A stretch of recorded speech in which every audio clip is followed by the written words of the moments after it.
आपकी स्क्रीन पर एक सेंटेंस दिया हुआ है, मैं उसे 2 साल से जानता हूं। तो क्या आप जानते हैं इस वाक्य का इंग्लिश में ट्रांसलेशन कैसे किया जाता है? तो चलिए हम इसका इंग्लिश में ट्रांसलेशन करते हैं। तो यहाँ पे वाक्य के अंत में दिया हुआ है जानता हूं, तो अंत में क्या गया? ता हूं। तो हम जानते हैं जिन भी वाक्यों के अंत में ता है, ती है, ता हूं इस प्रकार के शब्द आते हैं तो उनका ट्रांसलेशन हम प्रेजेंट इंडेफिनिट टेंस में करते हैं। और प्रेजेंट इंडेफिनिट टेंस का स्ट्रक्चर क्या होता है? Subject plus V1।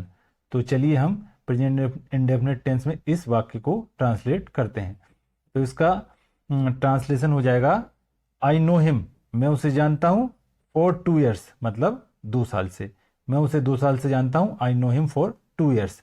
लेकिन ये सेंटेंस हमारा गलत है। क्यों? क्योंकि यहाँ यदि ये सेंटेंस ये होता कि मैं उसे जानता हूं तो आई नो हिम हो जाता, वो सही होता हमारा। लेकिन यहाँ पर आ गया 2 साल से। तो इस प्रकार का कोई समय आ जाए जो पुराने समय से चालू होकर वर्तमान तक जारी है, तो उसे बताने के लिए हम सिंस और फॉर का यूज करते हैं।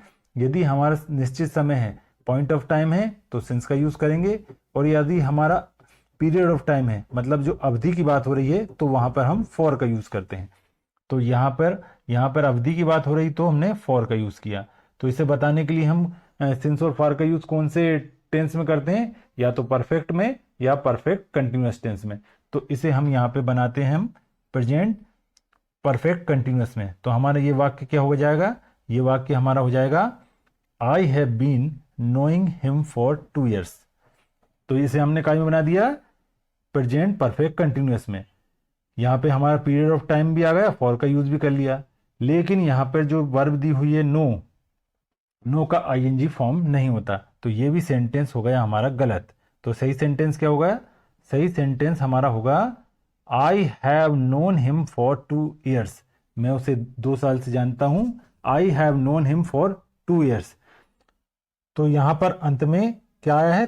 ताहू आया है। तो भी हमने इस वाक्य का ट्रांसलेशन कौन से टेंस में किया? प्रेजेंट परफेक्ट टेंस में। तो कई बार हिंदी वाक्य का सिचुएशन के अनुसार किसी अन्य टेंस में भी ट्रांसलेशन करना पड़ता है।